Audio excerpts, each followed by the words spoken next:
Hi everyone. In today's video, I want to take a few minutes and talk about what happened in my operation in 2022 and my goals for this year, 2023. So let's begin, and I'll just briefly run back over 2022. So starting in mid to late winter last year, it was obvious that the early pollens was a little bit later than usual. They wound up starting around February the 5th or 9th last year when I first saw hazel alder appear. Consequently, that meant perhaps the first swarms of the year would occur around April the 5th, roughly, if I remember correctly. Although I didn't experience any swarms during reproductive swarm season, I did have one. It happened in June from one of my weaker colonies that had built up. But as far as I could tell, none of my honey production colonies swarmed, and based on the amount of honey I got off each one, that would probably confirm that. And if they did swarm, it was small enough that it didn't really affect the honey yield from each colony. Last year, for the first time, I implemented a spring mite treatment. My goal here was to try to knock down the mite population 75 to 90%. I used Formic Pro. My thoughts was, if you do the math, if I can knock the mites down 75 to 90% during that time, come the end of harvest towards the late July or early August, there'll be 75 to 90% less mites at that point of the year than they would have been if I haven't treated. And when you do the math, that's a significant number difference in mites. So that makes the later mite treatments a little bit easier to get good efficacy on, at least mathematically from what I can see. So I consider my first spring mite treatment to be a pretty good success. Upon examination at the conclusion of that treatment, which was about 2 weeks after I put it on, I could see evidence that the queens did shut down laying for about 3 or 4 days. And so I do believe, in addition to mite treatment, you could kind of consider Formic Pro to use to aid in swarm prevention as well. So if you do the math, if you take away about 3 to 4 days of queen laying and then cap bees emerging, it's going to be about the equivalent of you pulling out 2 frames of brood. Pretty hard especially if you've got your plenty of space for the queen to lay to begin with. It's pretty hard mathematically for her to catch back up to make that difference up once she gets going again. I also tried to time that mite treatment right at the conclusion or the end of the spring turnover. My reason for that is I didn't want to put additional stress on those winter bees as they're trying to accomplish that turnover, which is a pretty stressful time of the year. So I wound up putting the application on around March the 10th here, or mid-10th or 12th. And you also got that window of temperatures to work with where I needed it to be a minimum of 50 degrees to get the best efficacy possible out of it. So the spring treatments with Formic Pro, I'm going to do that again this year, and I'll probably continue to do that in the foreseeable future. On to the nectar flow. I noticed for the first time in a long time, maybe ever in my beekeeping career, instead of everything just seeming to bloom all at once, everything was staggered out, and the bees were able to work many more varieties of blooms in the spring here. It even affected one of my property owner's outyards. He has a lot of fruit trees there, and he was complaining to me back in the fall about wondering why the bees didn't work his apple trees and stuff. But at the time they bloomed, there were so many more options for the bees to get that probably was producing better nectar that the bees simply ignored his fruit trees in lieu of better nutrition. 2022 was by far the best honey production year I've ever had. I broke my previous record by over 60 gallon. I wound up getting 385 gallon off of 40 colonies, and I probably would have got 400, but I made a mistake and pulled too many supers, and I couldn't get them extracted in time, so I wound up putting 7 full supers of honey out and let the bees clean out so I could save the combs, and which I did. I think I wound up losing about 7 or 8 combs that was damaged beyond use. So that's probably about 15 gallons I put out. So in all actuality, the 40 colonies give me about 400 gallons. I just simply lost about 15 of it through that mistake. I also expanded my honey extracting operation. I purchased a building to turn into a warming room. That was a great success. I really liked that. It freed up some room for our extracting building. I have 2 separate buildings. I elected to go that route basically for costs and I know it would be much better to have one building to do it all, and I may have to do that down the road, but right now I'm going to go this route and just see what happens. I also kind of reconfigured my extracting building, as you can see in one of my previous videos. Done a lot of work in there and got to extracting on the other side. I also purchased a honey pump and a honey clarifier, honey barrels. I wanted to start storing honey in the barrels. So that did work pretty good.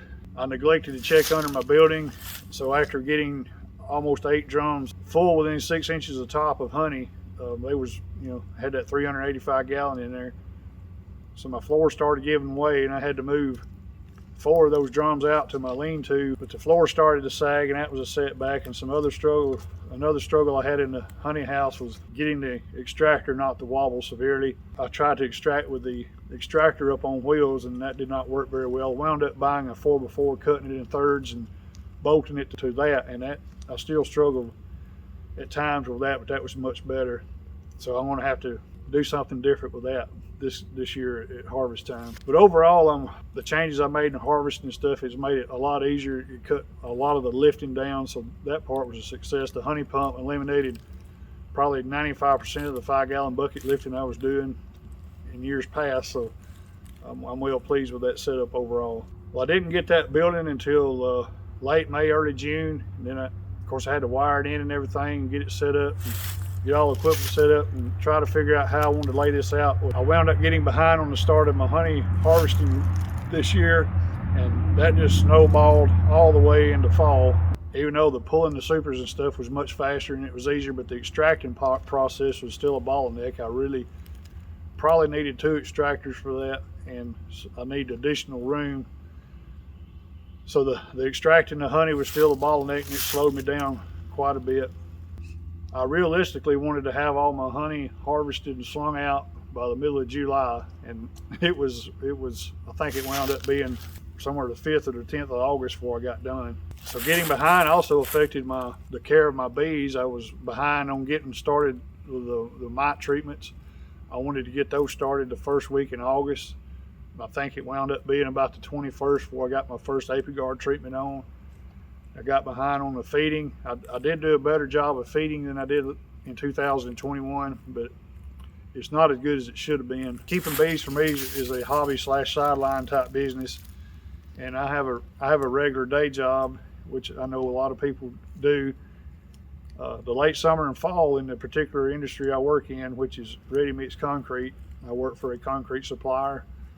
That is the most demanding time of the year, and the last couple of years have been really busy, so my time was taxed in the late summer and the early fall.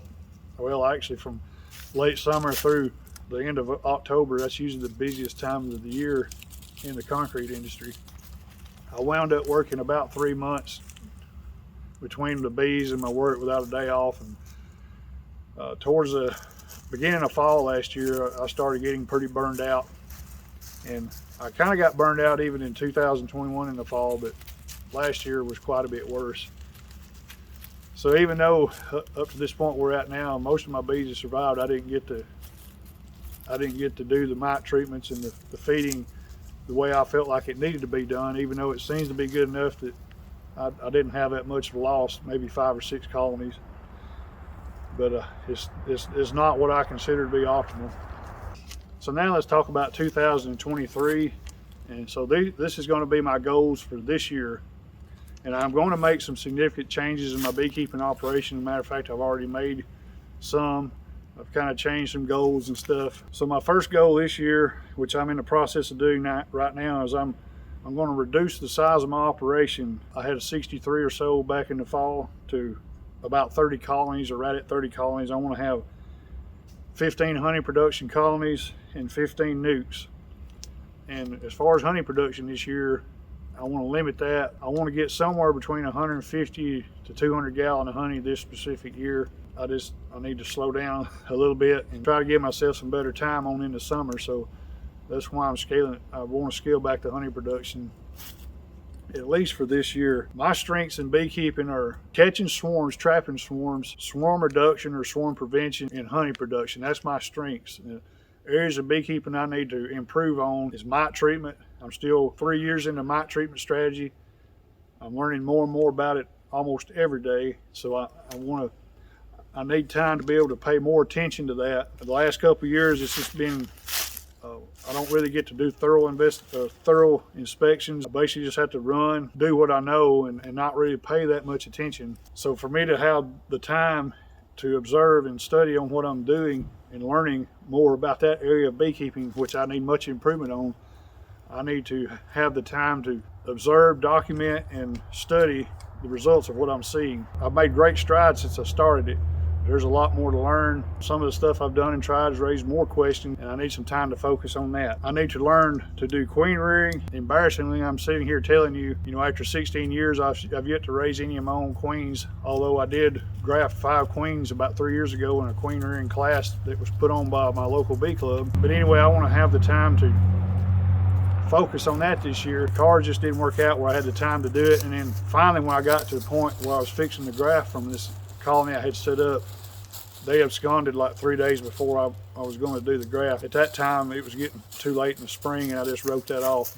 But I need to focus and learn how to make quality queens and to get them mated properly and make my own split. So if I ever do want to grow again down the road, I can do it quickly and efficiently, and I'll be proficient at it. And that's what I want to work on in the upcoming seasons, especially this year. Other reasons that factored into me reducing my operation is for me to continue to grow, especially with the amount of honey I'm able to produce. I would have to make significant investments in facilities and equipment. The bee business, my business I currently have, I've grown it entirely on its own without any debt whatsoever. It's basically paid its way as it's went, even through the mistakes I made in the early years. So that basically sums up my goals for 2023. In general, I want to have a smaller operation. I want to be more focused on making quality colonies. In a year or two, I may want to look at see how much honey I can produce out of 15 colonies. But for this year, around 150 gallon, maybe a little bit more. That's kind of where I'm going to cut it off this year. So that's basically my 2023 goals in a nutshell. I want to learn to rear queens, make splits better. Not only do I want to rear queens, but I want to make sure I rear quality queens, get them mated well.